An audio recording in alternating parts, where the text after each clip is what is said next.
When a plane of student activists crash lands somewhere in the middle of the Amazon, the survivors will quickly learn that their dead friends were the lucky ones. Why? Because not only are they stranded in the middle of the rainforest, but they're also at the mercy of a small tribe of hungry cannibals. In the Green Inferno. Hi, I'm Cinematico Magnifico of AmoralCrackpot.com, and welcome to the Nightly Chill. The Green Inferno from director Eli Roth contains a solid 20-minute short film that is otherwise a retread of the infamous Cannibal Holocaust. These 20 minutes are tense, thrilling, disturbing in all the right ways, and unrelenting in their frank brutality. Unfortunately, all of this is also scattered among an additional 80 minutes of footage that frequently teeters between excessively dull and infuriatingly pointless. Now, to give credit where credit is due, the movie looks and sounds good. The performances of its cast are serviceable enough, though the mostly untrained indigenous people hired to appear in this movie as the members of the cannibalistic tribe are by far the most believable and enjoyable to watch on screen at any given moment. Perhaps it's because Roth insisted this movie actually be shot on location in the Amazon rather than some stand-in location, but it feels as if the cast really regretted their decision to be a part of the production, and it comes across on screen. Between the heat, the lack of modern conveniences, pests, and the various health and safety issues that plagued the production, it isn't much of a surprise that the misery of its cast carried through into the final product. But rather than using this to their advantage, to instill their very real disgust, aggravation, and other assorted negative emotions they were feeling at the time in their performances as pampered college students imprisoned in a cage, waiting to be feasted on by hungry flesh eaters, rather than doing this, the cast often looks as if they were mulling over the series of life choices that got them to that point.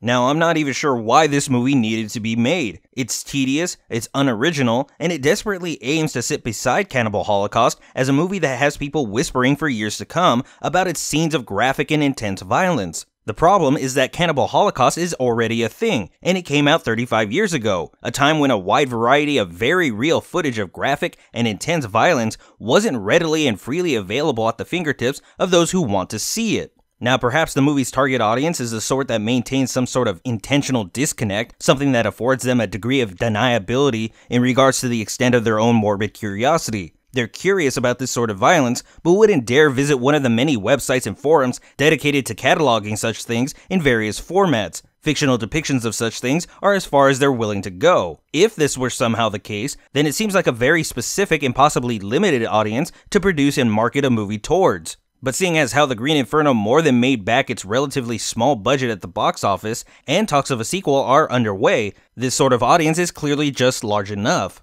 There's one moment in the Green Inferno, not too long after the survivors of the plane crash are caged up together in the middle of the tribe's village, when one woman finds herself desperately in need of evacuating her bowels. And eventually, she is left with no other choice but to do so right there and then in a corner of their small cage. This moment perfectly encapsulates the experience to be found in the Green Inferno. There are a number of small genius nuggets of horror to be found in the movie, but not only are they bobbing around in liquid shit, no, you'll also have to watch Roth and company metaphorically do the same on screen for the better part of 2 hours. Unless you're really in the need for a horror fix, weak retreads of cult classics notwithstanding, then this one is a no-chill.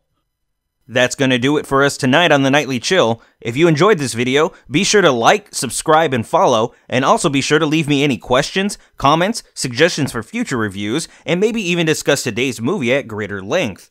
And as always, this video is brought to you in part by our viewers. If you'd like to learn how to support this and other projects, please visit AmoralCrackpot.com or check the description below.